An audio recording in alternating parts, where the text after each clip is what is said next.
yang Mbak ketika masuk, ini sehat gak sih di dalamnya?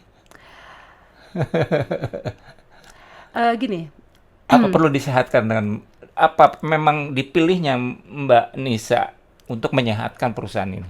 Eh, Apa sih yang memang menjadi magnet ketika gue mau beresin transportasi? Nah, kacamata Mbak Nisa apa sih transportasi di Kota Bogor? Sampai kalau aku kepikiran ya, kalau saya belum tentu juga saya tertarik ikut open bidding, apalagi masalah transportasi. Karena dari dulu ngurusin transportasi Kota Bogor teh benang kusut teh, gitu loh. oke. Tertarik bergabung dengan partai politik. Apakah sudah ada kepikiran untuk gabung dengan partai politik atau sudah ada pinangan atau tawaran untuk bergabung di partai politik? 2024 semakin dekat.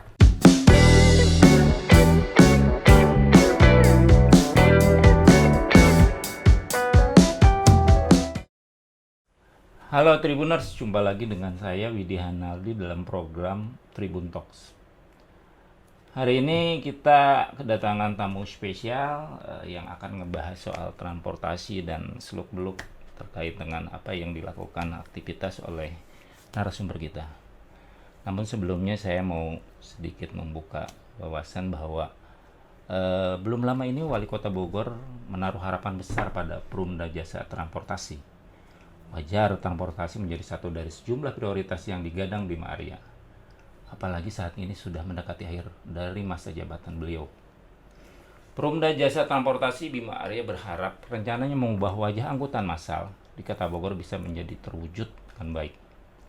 Sementara di tubuh perusahaan daerah tersebut juga terbilang tidak mudah. Pernah diterpa isu yang kurang bagus, pernah juga ada dugaan kasus korupsi dan macam-macam. Bahkan terjadi perpecahan di dalam. Transportasi Kota Bogor bertransformasi dengan kehadiran bis kita. Di tengah gencarnya mengejar mimpi, Perumda Jasa Transportasi Kota Bogor justru ditinggal pemimpinnya. Sampai kemudian, pemerintah Kota Bogor kembali memanggil salah satu finalis open bidding, yaitu Ibu Rahmanisa Padlia. Dan hari ini di studio kita sudah hadir Ibu Rahmanisa Padli. Oke. Halo, yuk. Assalamualaikum. Waalaikumsalam. Terima kasih sudah menyempatkan waktunya di sama-sama. Tribun Talks. Ya, terima kasih juga sudah mengundang saya di Tribun Talks. Oke, hari ini kita mau ngobrol soal posisi Ibu Oke. di PLT Direktur ya, Yes. di Perumda Transportasi. Yes. Nah, selain itu juga saya ingin tahu, mungkin Tribuners ingin tahu juga apa sih kesibukan Bu Rahma? Bu Rahma, Bu Nisa ya, saya panggilnya. Nisa aja. Nisa aja. Saya panggil Mbak Nisa aja ya. Boleh, Teteh Oke. juga boleh. Teteh ya, Boleh. biar lebih akrab. Ya. Apa kesibukan sehari-hari? Nah, Mbak,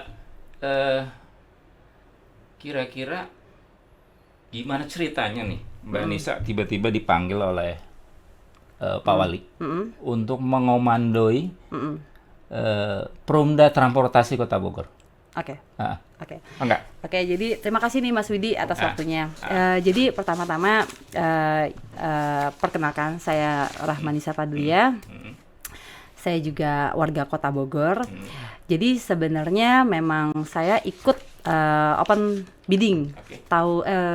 bulan November 2021 itu kan memang ada pembukaan open seleksinya direktur Perumda, waktu itu masih PDJT, Perusahaan Daerah Jasa Transportasi. Tapi per Maret 2022 sebenarnya sekarang udah jadi PTP atau Perumda Transportasi Pakuan. Jadi nanti mungkin saya juga akan lebih sampaikan di nama yang barunya memang Perumda Transportasi Pakuan, Perumda PTP. Transportasi Pakuan Yes, ya. jadi PDJT udah mulai kita ganti dengan PTP. Saya ikut open bidding waktu itu, lolos seleksi ke 5 besar. Di 5 besar itu saya cuma berdua sama Bu Lis yang perempuannya. Perempuan. Ya, perempuannya berdua aja. Terus kita berdua juga lolos juga ke 3 besar. Artinya memang ada sedikit kedekatan lah, karena memang kita berdua perempuan, yang hanya perempuan tuh hanya kita berdua gitu. Jadi kita berdua ada kedekatan. Bu Lis yang memang ditunjuk sama Pak Wali di bulan Desember itu untuk nahkoda jadi nahkodanya di PDJT, saat itu masih PDJT. Tapi atas dasar kedekatan itulah, karena memang kan Bulis tahu bahwa saya memang warga Bogor, jadi memang Bulis mengajukan ke saya, Mbak Nisa, ayo coba bantu kita di internalnya Perumda Transportasi Pakuan. Jadi sejak Februari itu saya memang udah mulai join Februari? di Februari 2022. Oke, Bulis oke. itu kan aktif Desember 2021. 21. Saya aktif di Perumda Transportasi Pakuan itu di Februari 2022, betul. Diminta Ibu Lis. Bulis yang Meminta. minta saya sebenarnya gitu. Jadi pada saat Bulis mundur itu April kalau nggak April. salah gitu. Nah itu ya memang terus saya tahu ternyata ada penunjukan SK itu ya gitu. SK mungkin karena kan memang Pak Wali melihatnya bahwa saya bagian dari internal kan gitu kan intinya itu sebenarnya. Jadi itu sih sebenarnya ceritanya. Nah, ketika pertama open bidding ya. Yes. Sama Bulis ikut open bidding yang terpilih Ibu Lis, kemudian di April Bulis mengundurkan diri. Iya. Tidak lama setelah itu Mbak Nisa dipanggil Iya. untuk masuk dalam jajaran sebagai PLT, PLT, di Perumda Transportasi Pakuan. Yes, PTP. Oke, yang pengen aku tanya cuman ini, emang punya kemampuan ngurus transportasi? Loh, backgroundnya properti loh. Oke. Bener nggak properti Iya, kan? betul, betul banget. Oke. Jadi sebenarnya ini menurut saya ya, kalau kita bicara direksi, bukan kemampuan teknis, tapi kemampuan manajemen sih, versi saya. Jadi dan saya juga bukan mulai melihat. Jadi artinya setelah saya masuk di Perumda Transportasi Pakuan, Join Saya- mulai kapan itu? Februari. Februari. Saya melihat ada sebenarnya sudah tersusun juga apa sih yang akan menjadi langkah Oke. dari Perumda Transportasi Pakuan ini ke depan. Sebenarnya kan memang Pemkot itu sudah membentuk tim restrukturisasi. Oke. Itu jauh sebelum Bulis juga bahkan gitu kan, dan bahkan waktu Bulis masuk itu sudah dibentuk aksinya tuh apa aja. Jadi apa yang harus dijalankan sebenarnya kita mengacu aja kepada aksinya. Ada 3 hal restrukturisasi yang perlu dilakukan, Mas Widi. Yang pertama dari sisi organisasi, bagaimana merapikan organisasi, pembuatan renbis, tata kelola perusahaan, peraturan perusahaan, perdir dan lain-lain. Satu. Yang kedua memang dari sisi restrukturisasi modal, tapi memang ini belum bisa dilakukan karena kan terkait PMP itu kan perjalanannya juga sulit ya dan tidak dimungkinkan saat ini. Artinya itu tetap menjadi bagian dari rencana restrukturisasi tapi memang tidak dijalankan saat ini. Yang ketiga adalah restrukturisasi bisnis. Oke. Itulah yang sedang saya fokuskan dalam waktu 6 bulan ini. Apa yang menjadi rencana dari restrukturisasi bisnis 6 bulan ini saya fokus di situ. Karena meskipun Perumda kan harus menghasilkan profit dong. Harus. Ya kan, karena Harus. sekarang kan masih free. Sampai saat ini masih free kan? Yes, Untuk kalau bis kita itu kan? bis kita free. Oke. Bis kita free. Tapi kan Memang kedepannya kan tidak mungkin free terus. sedang dilakukan Dikaji. kajian, dilakukan kajian itu ranahnya di sub ya Oke. gitu. Tapi kalau bis kitanya sendiri kan memang sebenarnya kan itu programnya pusat. Programnya BPTJ Yeah. gitu melalui program by the service Yeah. gitu, dan itu memang ada subsidi di sana gitu. Mbak punya waktu 6 bulan untuk menyusun bisnis. Ya, core bisnisnya harus seperti apa? Yes. Bocoran dong, kayak gimana emang? Mau diapain? Mau diapain? Ah, Pada intinya tidak akan lari dari core business. Oke. Core bisnisnya itu jasa angkutan umum yang menjadi core bisnis. Bis kita udah jalan. Bis kita udah jalan. Kita masih ada bus lainnya juga yang kita juga akan operasionalkan, itu rute Cidangyang Sentul. Itu core-nya. Itu yang belum beroperasi. Sudah. Tapi sebenarnya itu juga udah operasional dari lama. Cuman kita sekarang sedang normalisasi. Oke. Karena kan pandemi itu memang permasalahannya kan juga memang berkurangnya pergerakan. Armadanya sudah ada tapi. Armada sudah ada. Sudah ada. Jadi apa yang sedang dilakukan sekarang adalah penyehatan di tubuhnya Perumda sendiri dengan mengoptimalkan aset yang ada, termasuk salah satunya bus-bus yang memang sedang kita operasikan itu. Sebentar. Bu Nisa keluar, mundur. Terus Mbak masuk. Bulis keluar, sorry. Sorry, kok Bu Nisa? Bulis keluar. Yes. Mbak masuk. Memang Mbak ketika masuk, ini sehat gak sih di dalamnya? Gini. Apa perlu disehatkan dengan apa memang dipilihnya Mbak Nisa untuk menyehatkan perusahaan ini? Karena kan itu perusahaan dari yang sebelumnya.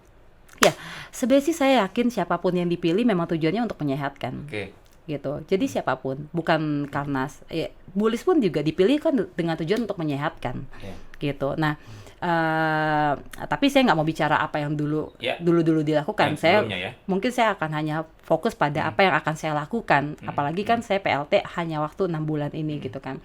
Jadi bagaimana saya merealisasikan bisnis-bisnis yang memang sudah tertuang di dalam aksi itu. Udah itu aja. Simple sih sebenarnya.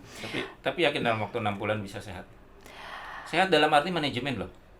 Sebenarnya sih memang kalau bicara kita profit kan masih panjang. Yes, betul. Jadi memang 6 bulan memang waktu yang cukup singkat karena sedikit perbedaan antara saya menjalankan bisnis swasta dengan BUMD.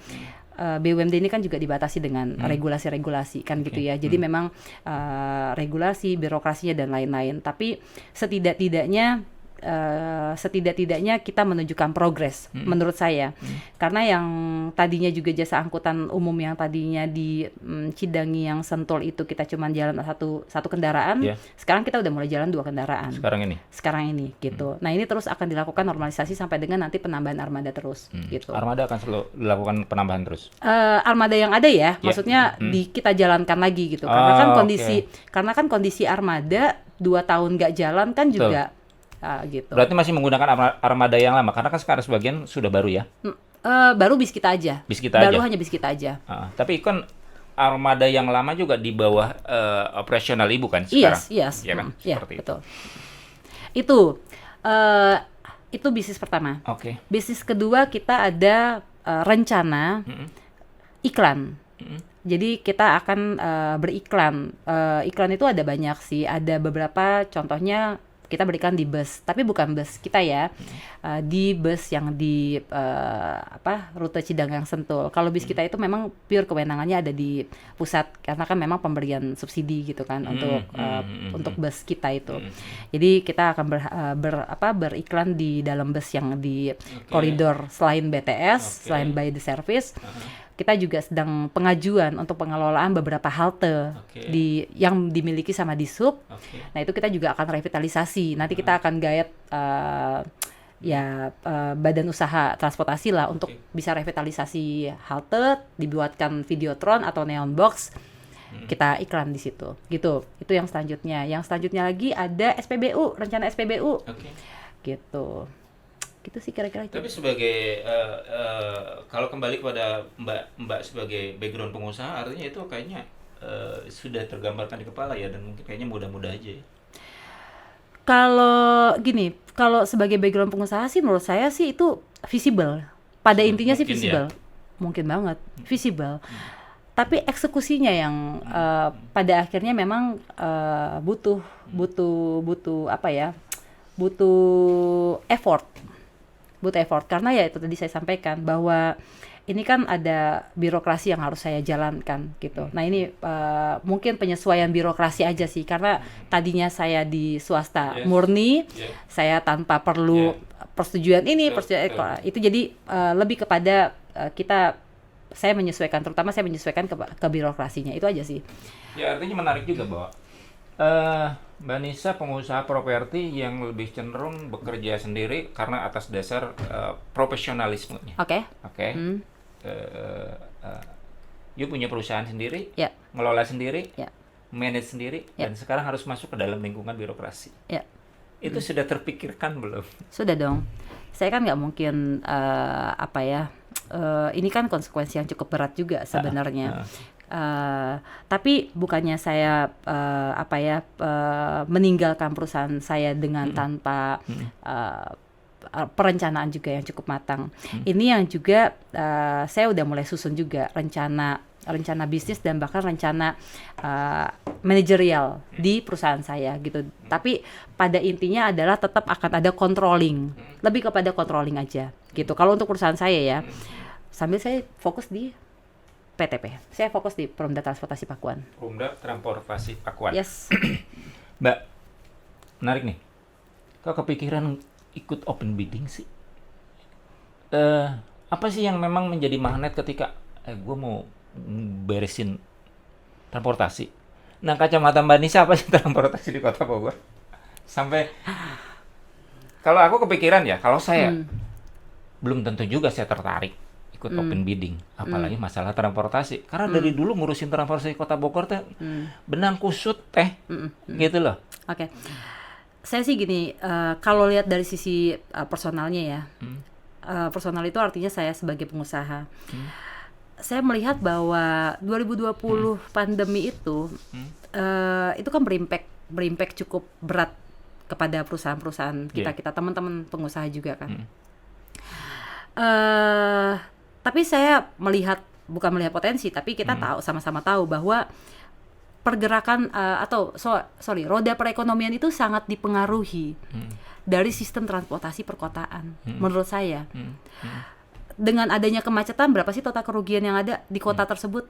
Jadi saya melihat bahwa sebenarnya justru menarik bagaimana saya bisa berkontribusi kepada dunia transportasi yang justru pada akhirnya akan berpengaruh kepada dunia usaha sebenarnya. Poin besarnya di situ sih sebenarnya awalnya. Pengabdian dong ya. Kan sebenarnya kalau ngomongin core bisnis kan nggak murni bisnis seperti Mbak ngejalanin properti. Ya, tapi intinya transportasi menarik karena itu jadi kunci juga di roda perekonomian. Jadi ibadah juga kali ya. Bisa membuat ya artinya apa yang dilakukan membuat orang lain lebih lancar, masyarakat tidak terganggu, terhambat kan. Atas peran Mbak dan teman-teman kan jadi ibadah juga. Ya, saya cinta Kota Bogor sih yang pasti. Artinya kalau dimungkinkan saya berkontribusi dengan cara ini, kenapa tidak kan gitu. Saya juga punya usaha di Kota Bogor. Keluarga saya juga tinggal di Kota Bogor. Kalau bisa saya melakukan sesuatu untuk perbaikan di Kota Bogor, kenapa tidak? Artinya saya melalui jalur yang memang sesuai aja gitu kan. Kita ikut open bidding dan lain-lain. Tapi jujur, saya memang terinspirasi dari mantan ketua umumnya HIPMI senior saya. Kan beliau di rut PPJ. Pak siapa? Pak Muzakir. Pak Muzakir. Ya, jadi memang pada saat saya masuk HIPMI dan saya lihat bahwa senior kita di HIPMI bisa jadi di rut salah satu BUMD, itu memang cukup membuat saya tuh terinspirasi sekali gitu loh sebenarnya sama beliau. Jadi waktu saya lihat ada pembukaan open biddingnya BUMD, saya tes gitu. Seperti itu ya. Yes. Mbak Nisa di HIPMI juga ya? Ya, di HIPMI. Wakil Ketua Umum. Sejak kapan, Mbak? 2022 ini. Oh, Februari. 2022 pengurusan yang baru ini ya? Ya, pengurusan yang baru. Kalau wakil itu membidangi sesuatu? Enggak. Mewakil enggak membidangi sesuatu sih. Kita lebih ke saya mungkin backup ya. Backup ketua umum. Ketua umum. Mbak juga sekarang punya bahkan lebih dulu ya. Concern atau punya usaha di properti di PT Zalilah Hasiba Arsya. Yes. Namanya itu nama siapa sih? Nama anak ya? Enggak. Jadi sebenarnya ini perusahaan keluarga yang memang ini lebih ke ibu saya sih sebenarnya.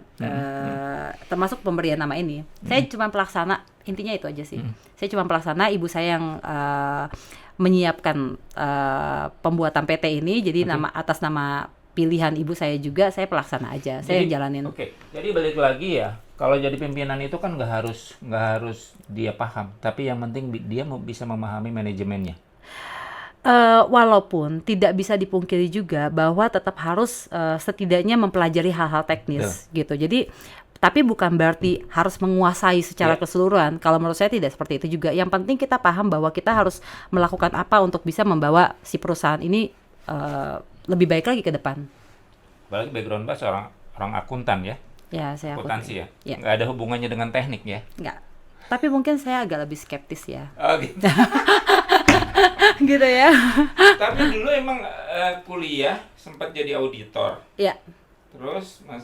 Terus kerja di akuntansi. Ya, auditor dan akuntansi. Dan itu bukan passion. Akhirnya nggak betah. Sebenarnya bukan passionnya, mungkin bukan passion saya sebagai mungkin ya sebagai pegawai. Karena saya merasa saya hari-hari tuh Nggak suka disuruh-suruh ya? Atau nggak suka dalam under pressure?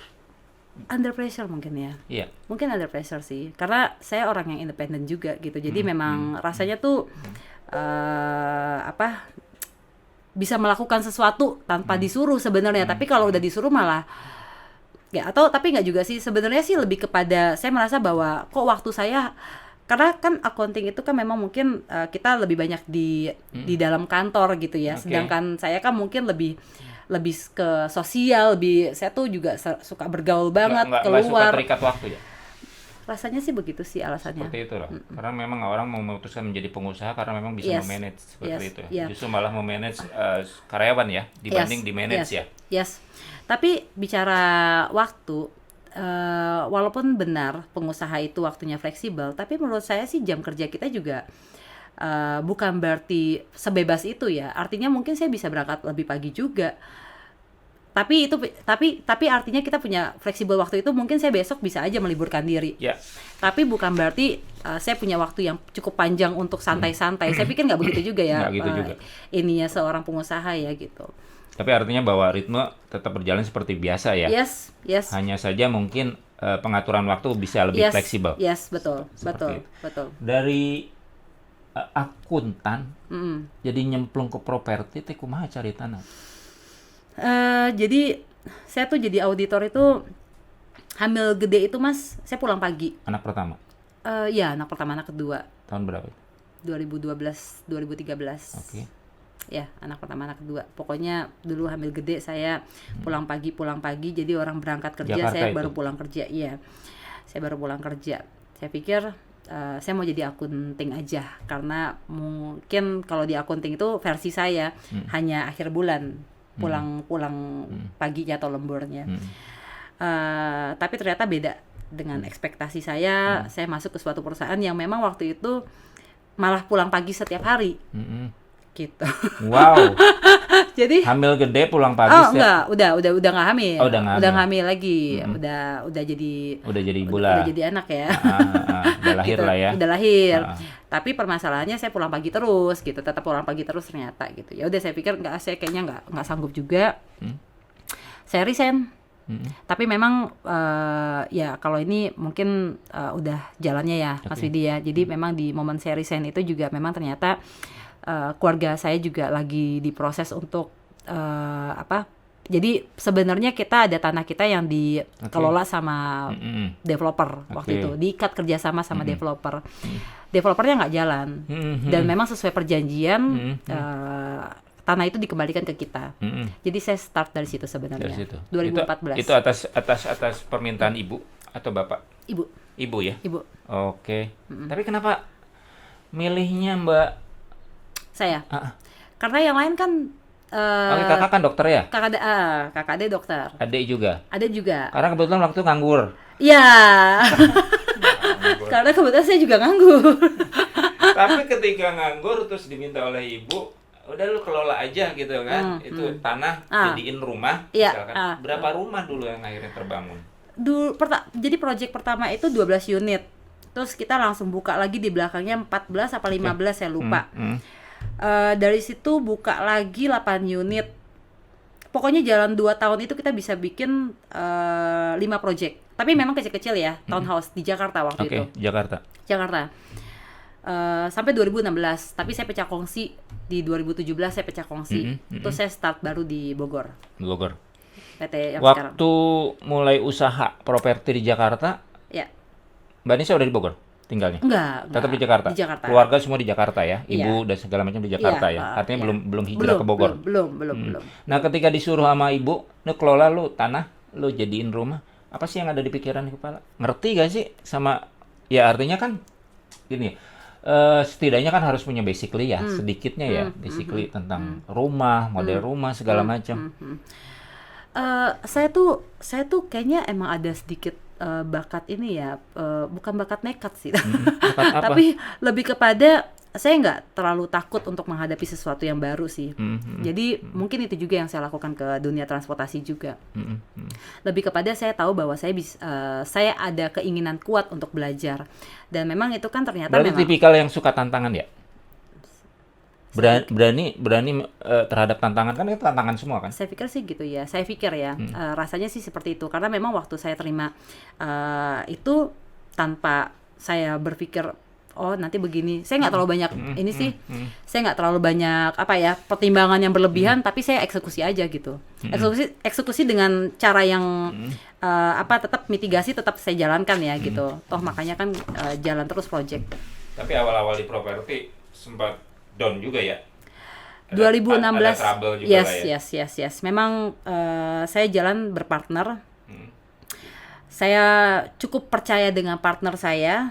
Mungkin itu jadi salah satu pelajaran yang cukup bermakna sekali untuk saya, bahwa ternyata pada akhirnya saya nggak bisa memberikan kepercayaan full ke orang lain walaupun itu partner bisnis saya gitu. Jadi 2016 kita pecah kongsi karena ada suatu permasalahan, tapi tetap kita coba selesaikan. Artinya saya tidak ada permasalahan eksternal, bahwa yang terjadi permasalahan tetap internal aja.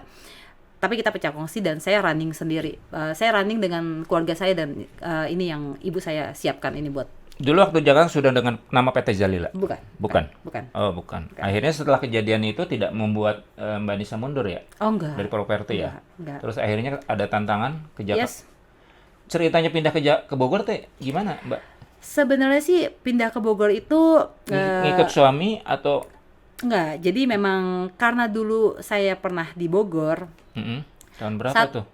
Tapi bukan lahiran Bogor ya? Bukan. Okay. 2001 saya pindah ke Bogor. 2000 apa 2001 sekitar itu. Waktu masih sekolah? Sekolah. Okay. Di SMA 5 sih. Itu saya sedikit ada, nggak tahu ya, mungkin keterikatan bahwa saya tuh merasa nyaman aja di Kota Bogor sebenarnya. Ditambah lagi dengan saya memang banyak saudara di Kota Bogor. Saudara saya itu rata-rata tinggal di Kota Bogor. Saudara-saudara dekat saya. Saudara-saudara dekat saya itu memang tinggal di Kota Bogor. Satu pertimbangan itu. Yang kedua memang pertimbangan lainnya, harga-harga tanah di Jakarta sudah lebih mahal. Okay. Jadi saya pikir saya mau move ke Bogor gitu. Jadi itu sih awal saya pindah ke Kota Bogor 2017. 2017 pindah ke Kota Bogor dan kemudian melanjutkan usaha mengembangkan properti dengan bendera PT Zalila. Iya. Okay. Terus apa yang project yang pertama tuh di mana waktu itu? Project pertama di Jalan Dadali. Dadali itu kita adalah bikin Dadali Stoneyard namanya. 8 unit aja. Dari situ 2018, 2019 saya move ke Sukaresmi. Sorry, saya potong dulu. Itu harga rumahnya berapaan itu? Yang dulu, 8 unit itu. Dulu di 9,5, 950 juta. Tahun berapa? 2018 ya, 2018-an. 2018. Tapi kayaknya ada deh yang lebih murah dari PT Zalila. Maksudnya nggak, yang tadi disebutin nama Mbak Nisa kan 900-an ya? Iya, udah. Tapi ada dong. Ada yang lebih murah, mungkin bisa aja dong. Ada dong. Dan memang kita udah beralih segmen sekarang. Jadi masuk itu masih mungkin masih berpengaruh tuh segmen-segmen dulu kita di Jakarta. Karena memang waktu kita main di Jakarta kan memang main di angka-angka segitu kan. Tapi saya pindah ke Bogor, saya coba menyesuaikan. Jadi Cimapar Stoneyard itu sekarang kita di angka 500 jutaan. Oh gitu. Jadi buat Tribuners mungkin kalau memang yang mau cari rumah, yang sebelah sini ya. Yang cari rumah DP hanya booking fee 5 juta, cicilan 5 juta bisa beli di Cimapar Stoneyard. 2 lantai loh. Oh, 2 lantai. Unitnya masih ada? Tersedia? Oh, masih ada, bisa. Mas Widi mau ambil 2 boleh. KPR-nya lunak? KPR-nya lunak banget. Oh, lunak banget. Sampai lunaknya nggak bisa lurus itu ya. Terus itu pertama di Dadali. Dadali ya. Dari Dadali ke Sukaresmi ya. Sukaresmi 12 unit. Sekarang lagi project di Cimapar 1 kita terus ekspansi lagi pengembangan di sebelahnya Cimapar 2. Berapa unit tuh? Total 95. Ya. Berproses. Ya.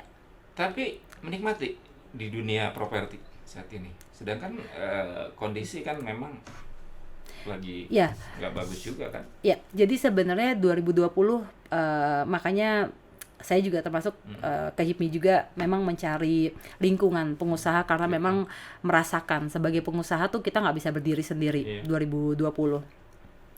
Dan 2021 itu sebenarnya walaupun juga sudah ada perbaikan dari sisi perekonomian, tapi saya memang udah mulai memikirkan soal diversifikasi waktu itu. 2021 itu saya perencanaan wisata sebenarnya, tapi karena 2022 awal saya diminta Bullies untuk support Perumda, saya pending perencanaan wisata itu gitu. Jadi memang Perencanaan wisata. Apa tuh?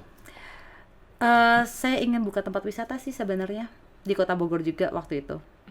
Dan itu akan terrealisasi. Konsep wisatanya seperti apa? Kalau sudah ada di pikiran Mbak Nisa nih, mau seperti apa nih? Sebenarnya sih jadi gini, dulu itu mau bikin apa ya? Kayak dulu itu kan sempat 2021 ya, terutama kalau kita cari pengen jalan itu ngajak anak-anak, kita nyari yang outdoor ya, yang lebih ke nuansa-nuansa alam gitu ya.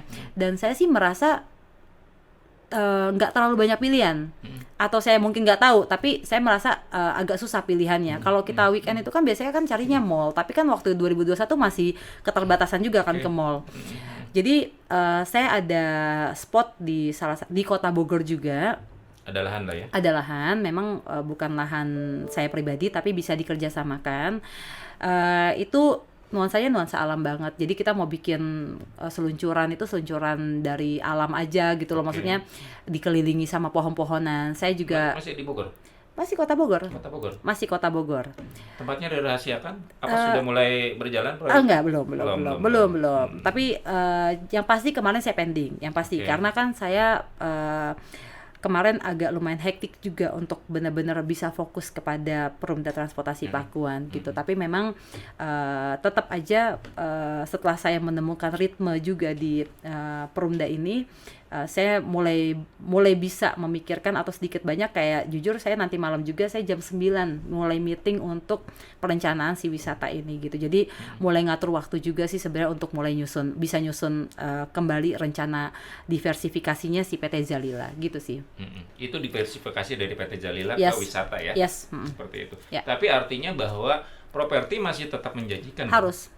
Properti tetap main bisnisnya Zalila, tapi kita butuh penunjang, gitu, itu aja. Mbak, kebutuhan perumahan kan tidak pernah berkurang. Ya. Kebutuhan orang untuk tinggal bagi masyarakat, apalagi masyarakat atau penduduk yang baru menikah segala macam usia muda, dia membutuhkan perumahan. Tapi dalam konteks mereka tidak bisa membeli dalam jenis rumah yang mahal, tinggi. Zalila akan berpikir untuk menurunkan grade nggak untuk menjangkau yang lebih? Pasti. Ada kesan? Yes. Jadi kalau dulu Mas Widi, kita tuh selalu perumahan itu rata-rata bikin perumahan dengan luas tanah minimal 72 sebenarnya. Dengan luas tanah minimal 72. Tapi 2020 ya, 2021 sorry. 2020 itu jadi mulai pandemi. Saya malah ekspansi waktu itu. Tapi apa yang saya tawarkan ke si pemilik tanah, bahwa saya akan bikin konsep yang berbeda. Di mana saya akan bikin konsep yang benar-benar bisa disentuh oleh masyarakat. Affordable banget waktu itu. Jadi saya bikin tanahnya itu 4,5 kali 12, Mas. Jadi luas tanah 54. Bangunannya 44 2 lantai, harga 550 juta dengan konsep booking aja 5 juta, cicil 5 juta. Mas Widi mungkin mau beli. Booking 5 juta? Langsung akad 5 juta cicilannya. Wow. Nah, nih, buat Tribuner ataupun karyawan Tribun yang masih muda-muda nih. Yes, bisa datang ke Cibapar Stone Yard. Balik lagi ke bis kita. Oke. Udah pernah naik bis kita? Udah dong. Jebakan banget sih. Udah dong. Jangan-jangan belum. Nah, direkturnya belum gitu kan. Udah dong. Terus apa yang harus dibenahi? Sekarang udah jalan nih. Apa nih dalam waktu singkat selain core bisnis yang akan dibenahi? Apa secara physically yang harus dibenahi? Ya, sebenarnya sih memang kalau di dalam bis kita sendiri, kita kan juga melakukan evaluasi sebenarnya. Memang ada beberapa titik seperti koridor 6 itu kita juga butuh penambahan bus stop, beberapa titik untuk bus stop gitu. Karena memang ada cukup jarak yang memang terlalu jauh bus stopnya. Waktu saya tuh coba bis kita itu sebenarnya sebelum waktu saya open bidding. Saya mau tahu gitu loh. Kayak gimana rasanya gitu? Ya, saya mau tahu gitu bis kita tuh seperti apa. saya tuh jauh banget gitu nyari, karena saya nggak ngerti soal bus stop waktu itu. Jadi saya nyarinya tuh halte, kok nggak nemu-nemu halte gitu kan. Tapi memang ternyata kan bus stop. Nah ini mungkin nanti bisa jadi bahan evaluasi juga, karena kan memang nunggu di bus stop itu kan open Oke. outdoor Terbuka ya, terbuka ya Artinya gitu. kalau lagi cerah ya nggak masalah, tapi kalau lagi hujan, Ya, ini kan bisa jadi mungkin jadinya pertimbangan untuk pengguna bis kita pada Oke. saat kondisi hujan kan akhirnya kalau bus stop itu kan terbuka kan kira-kira seperti itu. Itu terus juga mungkin ada beberapa jalur yang mungkin juga bisa diberikan prioritas untuk bis kita. Jadi tetap bisa ngejar headway-nya. Jadi kalau macet itu jadi jangan sampai nanti ikutan macet juga. Kan sebenarnya apa sih yang diincar dari masyarakat itu kan juga menggunakan transportasi umum itu kan juga harapannya kan bisa tepat waktu sebenarnya Yes, gitu kan, yang betul. dijanjikan itu seperti contoh yang mungkin di kota sebelah kita lah Iya. kan gitu kan, mereka kan punya jalur prioritas walaupun sih memang itu mungkin belum bisa diterapkan di Sepenuhnya ya. sepenuhnya di Kota Bogor, tapi mungkin ada beberapa bagian jalan lah yang mungkin bisa digunakan untuk jalur prioritas gitu. Nah, artinya bahwa 6 bulan ini ada pesan dari Pak Wali gak? Bahwa prioritas mungkin salah satunya menambah koridor atau mengkonversi dari angkot yang belum terkonversi ke bis atau segitu. Jadi gini, sebenarnya sih memang Pak Wali cukup concern. Intinya itu adalah Pak Wali memang cukup concern soal penataan transportasi. Tapi kan memang tetap aja mana yang menjadi kewenangannya Perumda, mana yang menjadi kewenangannya mungkin dinas-dinas terkait gitu kan. Jadi kalau yang kaitannya dengan konversi dan lain-lain itu kan sebenarnya kan mungkin bukan menjadi kewenangannya Perumda gitu. Jadi apa yang menjadi kewenangan Perumda memang bis kita gitu. Dan memang benar artinya kita juga memang mencoba untuk sebenarnya kan memang 6 koridor harusnya. 2 koridor itu yang kemarin memang sempat tertunda karena ada pekerjaan jalan di Surken. Oke. Gitu. Tapi memang ya nanti kita coba kita coba. Emang salah satunya melewati Surken? Iya, ada yang Surken. Itu koridor 3 lewat Surken. Dari mana ke mana? Saya kurang lupa. Tapi lewat Surken? Lewat Surken. Bisnya itu? Yes, lewat Surken. Lewat Ke Surken. arah Sukasari sana? Sukasari, betul. Siliwangi, Sukasari? Sukasari. Oh, Gitu. Tapi belum beroperasi itu ya? Belum Mbak? belum beroperasi karena 2021 masih pekerjaan Surken waktu itu. Tapi Gitu. sekarang kayaknya udah beres deh ya? Sekarang udah beres, cuman kan memang ini kan lagi-lagi karena anggarannya anggaran pusat, kita masih Anggarannya dari BBJT yes, ya? programnya kan program pusat. Program pusat. Ya. Sibuk banget ya kayaknya ya. Satu, PLT Direktur Transportasi Pakuan, CEO-nya PT Zalila, sekarang lagi di HIPNI juga, Wakil Ketua, lagi mau ngembangin pariwisata. Terus sama keluarga piye? Putra berapa Mbak? Putra 4 4. saja cukup. Cukup ya. Terus time manajemennya gimana? Time management.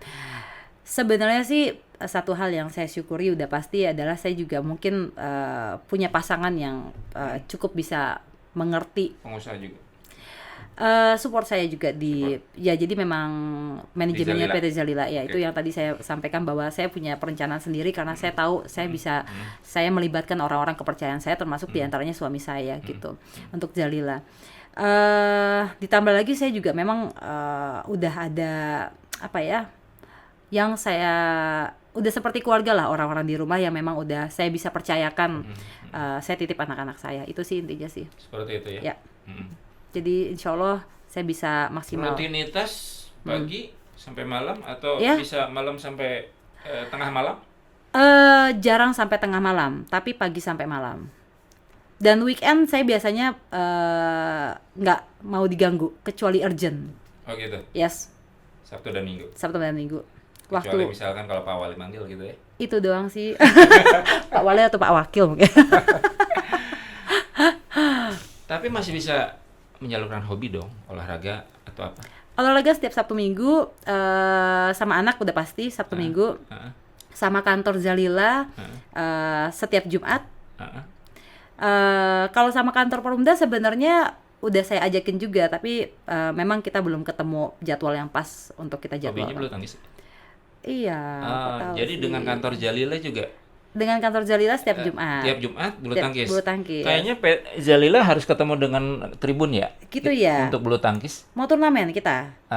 Apa ya hadiahnya apalah gitu. Kalau rumah kan terlalu mahal hadiahnya ya. Atau nanti kita pikirkan hadiahnya satu galon air atau apa gitu kan. Oke, boleh. Seperti itu. Oke, boleh. Atau voucher booking fee gitu kan. Boleh. Tinggal cicil. Menarik itu. Mbak, terakhir Mbak. Oke. Tips-tips untuk menjadi pengusaha pemula itu apa, Mbak? Usia kan masih muda ya?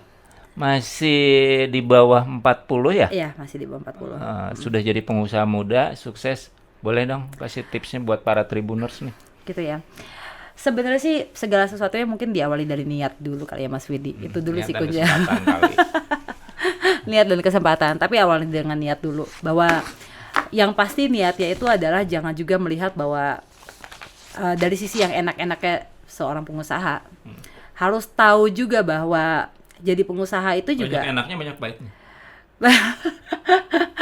Banyak enaknya, banyak dukanya juga Mas, gitu kan, gitu. Tapi memang tapi rasanya sih pada saat kita berhasil mewujudkan dan memang berhasil atau tidaknya itu kan kita yang bisa kita bisa berikhtiar lah setidak-tidaknya, walaupun mungkin berhasil atau tidaknya kan mungkin tergantung yang di atas juga kan gitu kan, tapi Tuhan yang menentukan. Tergantung Tuhan yang menentukan juga, tapi setidaknya kita bisa mengupayakan apa yang kira-kira bisa menjadi visi kita. Tapi itu yang saya bilang tadi, yang penting kuatkan niat Mas, karena perjuangannya nggak akan mudah. Akan banyak dinamika untuk menghadapi visi kita gitu. Tapi jangan gampang menyerah, itu adalah poin besarnya. Jangan gampang menyerah Mas. Jatuh bangun Dinamika. Jatuh bangun itu dinamika. Toh saya juga udah ngalamin kok. Seperti itu ya. Yes. Terakhir. Ya. Tertarik bergabung dengan partai politik? Apakah sudah ada kepikiran untuk gabung dengan partai politik, atau sudah ada pinangan atau tawaran untuk bergabung di partai politik? 2024 semakin dekat. Yang pasti kalau jadi gini, sebenarnya sih saya juga kalau nanti akan ada open bidding lagi di Perumda, mungkin saya juga akan coba ikut lagi open biddingnya. Emang open bidding kapan? Nanti 6 bulan ke depan? Saya Atau harusnya 2023? Harusnya sih 6 bulan ke depan harusnya, tapi saya belum tahu kan nanti rencana Pemkot seperti apa. Tapi kalau memang ada rencana open bidding, mungkin saya akan ikut open bidding lagi. Dan kalau memang nanti memang akan di posisi definitif, kalau memang menang misalnya seandainya, saya tidak dimungkinkan untuk ikut-ikutan dalam dalam bergabung dengan parpol ya, karena Perumda tidak boleh ya. Tidak boleh. Jadi yang tidak boleh itu memang pengurus parpol gitu kan, pengurus parpol ataupun juga mungkin caleg gitu kan. Itu kan nggak dimungkinkan. Kalau memang masuk definitif gitu. Oke, terima kasih. Makasih. Bu Rahma. Sama-sama. Nisa Mas Widi. Fadlia. Terima kasih banyak Mas Widi waktunya. PLT Direktur Transportasi Pakuan. Ya, Perumda Transportasi Pakuan. PLT Perumda Transportasi Pakuan. PLT Direktur Perumda Transportasi Pakuan. Itu lebih jelas. Saya tadi belepotan. Terima kasih Tribuner. Sudah berjumpa dalam program Tribun Talk dengan Ibu Rahmanisa. Semoga kita bisa mendapatkan insight dan pencerahan dari beliau yang memang pengusaha muda di Kota Bogor. Terima kasih. Assalamualaikum warahmatullahi wabarakatuh. Waalaikumsalam warahmatullahi wabarakatuh.